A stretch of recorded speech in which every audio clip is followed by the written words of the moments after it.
భూదాన్ బోర్డుకి ఆ రోజు వారు దానం చేయడం జరిగింది.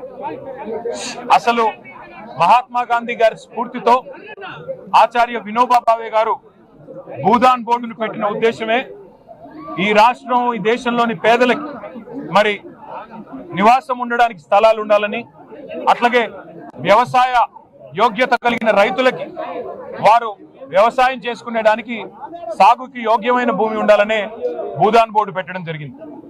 భూదాన్ బోర్డులో భారతదేశ వ్యాప్తంగా మరి లక్షల ఎకరాల భూమిని ఆనాడు కొంతమంది పెద్దలు దానం చేయడం జరిగింది. ఉమ్మడి ఆంధ్రప్రదేశ్లో మేము ఇక్కడికి వచ్చే ముందు భూదాన్ బోర్డు చైర్మన్ గారితో కూడా మాట్లాడొచ్చాము. 1,00,000 ఎకరాలు, 1,00,000 ఎకరాల భూమిని భూదాన్ బోర్డుకి మరి మన ఉమ్మడి రాష్ట్రంలో ఈరోజు ఆంధ్ర తెలంగాణగా ఉన్న ప్రాంతంలో 1,00,000 ఎకరాలు భూదాన్ బోర్డు ఆధీనంలో ఉన్నాయి. మరి ఈరోజు వెలుగుమట్లలో, ఖమ్మం అంటుకొని ఉన్న వెలుగుమట్లలో వాస్తవాలు ఏంటి అంటే మీరు కనుక గమనిస్తే మరి 63 ఎకరాల భూమి, ఇందులో చాలా విచిత్రమైన విషయాలు కొన్ని మేము గమనించాం. ఒకటి, 1950వ దశకంలో మరి ఈ భూమిని భూదాన్ బోర్డుకి 2 పెద్ద మనుషులు దానం చేస్తే 89 వరకు, అంటే దాదాపు 44-45 ఏళ్ల వరకు ఎలాంటి వివాదం కూడా ఈ భూమిలో లేదు. మరి 89లో ఆనాడు కాంగ్రెస్ ప్రభుత్వం ఉన్నప్పుడు ఏం జరిగిందో తెలియదు, కానీ ఒక 30 ఎకరాలు కొంతమంది ప్రైవేటు వ్యక్తులు నకిలీ పత్రాలు సృష్టించి మరి 30 ఎకరాలు తాము స్వాధీనం చేసుకునే ప్రయత్నం చేశారు. ఎందుకంటే మరి భూమి విలువ పెరిగింది, ఖమ్మం పట్టణం విస్తృతం అవుతోంది, ఒక 30 ఎకరాలను మరి వారు తీసుకునే ప్రయత్నం చేశారు. ఆ తర్వాత 2014 ఏప్రిల్లో భూదాన్ బోర్డు ద్వారా 1895 మందికి, అంటే దాదాపు 1900 మందికి మరి 100 గజాల చొప్పున పట్టాలు ఆనాడు భూదాన్ బోర్డు ఇవ్వడం జరిగింది. ఇవాళ మేము అక్కడికి వెళ్తే బాధితులు వెలుగుమట్లలో పట్టాలు చూపెడతా ఉన్నారు. విచిత్రం ఏమంటే ఇవాళ ఆ పట్టాలు ఫ్రాడ్ అని చెప్పి, ఫోర్జరీ అని చెప్పి అధికారులు చెప్తా ఉన్నారు. కానీ ఆ 14లో పట్టాలు ఇస్తే ఎన్నో కేసులు పడ్డాయి హైకోర్టులో. మరి కోర్టుల్లో ఒకవేళ మీరు కనుక ఆ రోజు ఈ డాక్యుమెంట్స్ కరెక్ట్ కాదు, ఫోర్జ్ డాక్యుమెంట్స్, ఫ్రాడ్యులెంట్ డాక్యుమెంట్స్ అని చూపెట్టుంటే ఆ రోజు కోర్టే తీర్పు చెప్పేది. కానీ ఇవాళ మీరు చూసినట్టయితే ఆంధ్రప్రదేశ్ భూదాన యజ్ఞ బోర్డు 23/4/2014 తెలంగాణ రాష్ట్రం ఏర్పడేదానికంటే 2 నెలల ముందే పట్టాలు 1895 మందికి ఇవ్వడం జరిగింది. భూదాన్ బోర్డు స్వయంగా ఆ చైర్మన్ గారు చెప్తున్న మాట, ఇవి సక్రమమైన పట్టాలు, హైకోర్టు కూడా వీటిని ధృవీకరించి మరి మధ్యలో కూడా ఇంటరిమ్ ఆర్డర్స్ కూడా ఇవ్వడం జరిగింది. ఇవాళ వాస్తవాలు ఇట్లా ఉంటే కొంతమంది కన్నుబడింది. ఈ జిల్లాలో ఉన్న 3 మోసగాళ్ళు, 3 మంత్రులు అడ్డమైన మాటలు చెప్పి అధికారంలోకి వచ్చి ఇక్కడున్న డిప్యూటీ సీఎం గారు చెప్పారు, వాళ్ళు చాలా అందంగా కమల్ హాసన్ గారి కంటే గొప్పగా నటించి చెప్పాడు. ఏం చెప్పాడు? 6 గ్యారంటీలు తెస్తున్నాము, ఆ గ్యారంటీ కార్డులు భద్రంగా పెట్టుకోండి, 100 రోజులు భద్రంగా పెట్టుకుంటే 101వ రోజు మేము వచ్చి ఏదో పొడుస్తాము, మీకు ఇంటింటికి ఇంత ఇస్తాం అంత ఇస్తాం, సంవత్సరానికి 2,50,000 రూపాయలు ఒక్కొక్క కుటుంబానికి ప్రయోజనం కలుగుతుంది, ఒక్క 100 రోజులు ఆ కార్డును కాపాడుకోండి అని చెప్పి డిప్యూటీ సీఎం ఆనాడు సిఎల్పి లీడర్ గా చెప్పారు. ఇప్పుడున్న పొంగులేటి శ్రీనివాసరెడ్డి గారు 6 గ్యారంటీల అమలు మా బాధ్యత, మేము మాట ఇస్తే మడమ తిప్పము అని చెప్పి ఆయన కూడా అరవీర భయంకరమైన డైలాగులు. అట్లాగే తుమ్మల నాగేశ్వరరావు గారు మాటలు ఊకదంపుడు ఉపన్యాసాలు ఇచ్చారు. 2.5 ఏళ్ల కిందట ఏ మాటలు ఇచ్చైతే మభ్యపెట్టి ఖమ్మం జిల్లాలో మరి ఓట్లు కొల్లగొట్టారో ఇవాళ అవన్నీ మర్చిపోయారు. ఇవాళ ఇందిరమ్మ రాజ్యం అంటే ఇల్లు కూలగొట్టడమే ఇందిరమ్మ రాజ్యమా? పేదవాడి హక్కులున్నా, పేదవాడికి వాడి దగ్గర మరి పట్టాలున్నా నోటికాడి ముద్ద లాక్కొని వాళ్ళను మెడలు బట్టి గెంటేసి మరి ఏదో శత్రు దేశం మీద దండయాత్రకి పోయినట్టు 4,000 మంది పోలీసులు పోయి వారిని రోడ్డు మీద వేయడమే, మెడలు బట్టి గెంటేయడమే ఇందిరమ్మ రాజ్యమా? అక్కడ ఉన్నదంతా ఎస్సీలు, ఎస్టీలు, బీసీలు, మైనారిటీలు, ఎవరు కూడా సంపన్నులు లేరు. పక్కనే విల్లాలు కట్టుకొని విలాసవంతంగా ఉంటున్న కాంగ్రెస్ నాయకుల మాదిరిగా అక్కడ ఎవరు సుసంపన్నులు ఎవరు లేరు.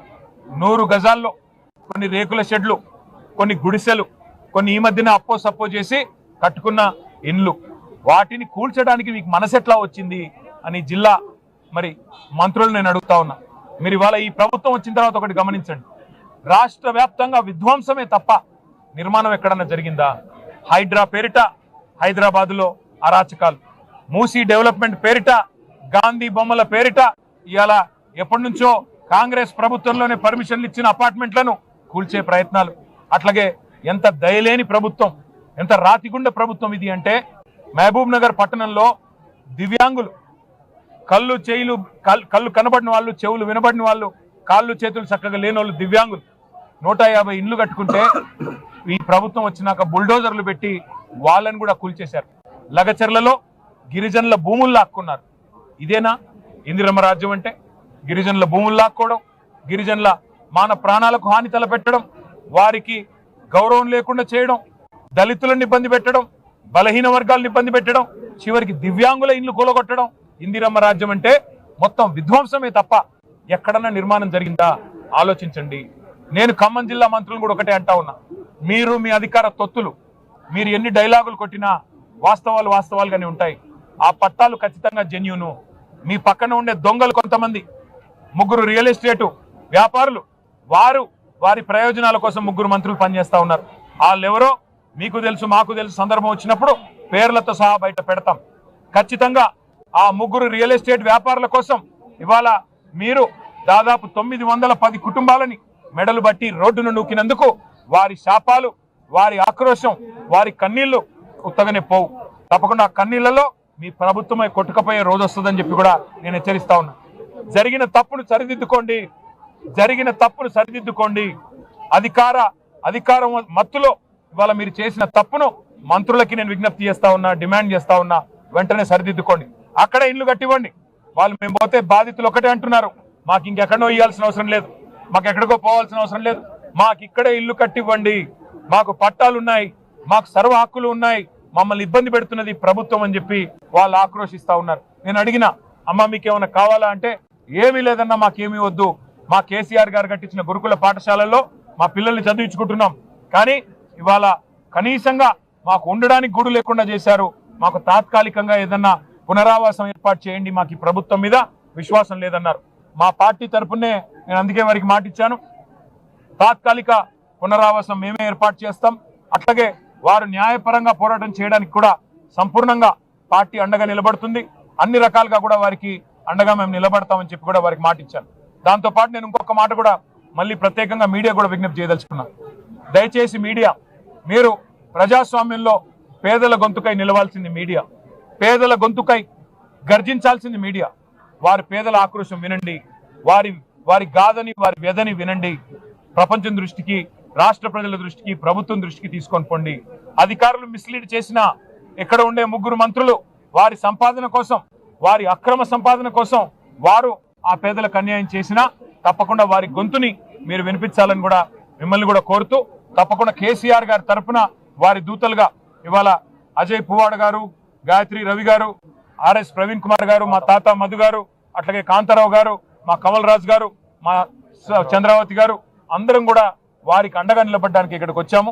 తప్పకుండా అండగా నిలబడతాం. ఈరోజు ఏ ఎన్నికలు కూడా లేవు, ఏ రాజకీయం చేయాల్సిన అవసరం మాకు లేదు. కేవలం పేదల ఆక్రోశం చూసి కేసీఆర్ గారు మమ్మల్ని ఆదేశిస్తే ఇక్కడికి వచ్చాం.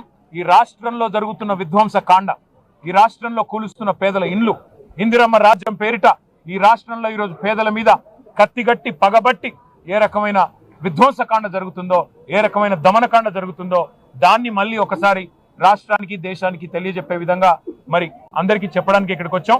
వారికి తప్పకుండా అన్ని రకాలుగా పార్టీ సహాయ సహకారాలు అందిస్తుంది. కలిసి వచ్చే ప్రతి ఒక్కరితో కలిసి పోరాడతాం. మాకేమి రాజకీయం లేదు. ఉదయం కొంతమంది కమ్యూనిస్ట్ సోదరులు కూడా అక్కడ పోయారంట, వారితో కూడా కలిసి నడవడానికి మాకు ఏ బేసిజం లేదు. ఎందుకంటే వారికి న్యాయం జరిగితే మాకు చాలు. ఇందులో మాకేం రాజకీయ ప్రయోజనం ఆశించి చేయట్లేదు. కేవలం ఎవరు కలిసి వచ్చినా, అవసరమైతే జాయింట్ యాక్షన్ కమిటీ ఏర్పాటు చేసుకుని అయినా సరే తెలంగాణ ఉద్యమంలో కలిసికట్టుగా ఎట్లా పోరాడామో ఆ పేదల కోసం కూడా అట్లా పోరాడడానికి బేసిజాలు లేకుండా మేము సిద్ధంగా ఉన్నామని తెలియజేస్తూ సహకరించిన మీడియాకు కూడా ప్రత్యేకంగా ధన్యవాదాలు. Thank you. జై తెలంగాణ.